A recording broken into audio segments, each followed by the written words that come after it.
तहरीके इंसाफ की हुकूमत का किफ़ायत शारी मुहिम का नारा हवा हो गया। दानिश स्कूल महकमा स्कूल एजुकेशन में फाइनेंशियल मैनेजमेंट सेल में अफसरों की भारी तनख्वाह देने की मंजूरी दे दी गई। इसी पर बात करेंगे। सलमान चौधरी हमारे साथ मौजूद हैं। सलमान, बताइएगा इस मुतालिक।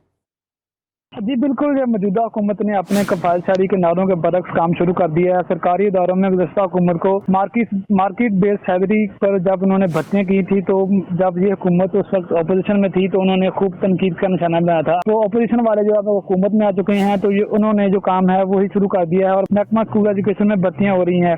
चंद दिन कबल चीफ सेक्रेटरी पंजाब की सरबराही में सेक्शन बोर्ड का इजलास हुआ था, जिसमें chief executive Danish school authority की तनख्वाह मुकर्रर करने की मंजूरी का केस पेश किया गया था।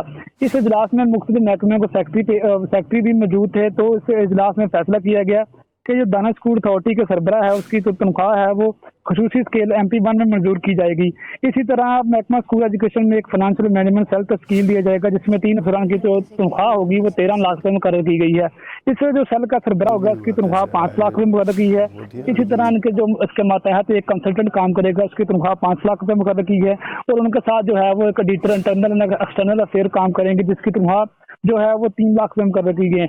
चीफ सेक्रेटरी की मंजूरी के बाद इन जो अजलास के हैं वो मीटिंग में जारी कर दिए गए हैं और जल्द ही जो महकमा स्कूल एजुकेशन है इन अफराद की भर्ती करके उनको बारी तनख्वाहों पर तो काम शुरू कर देगा।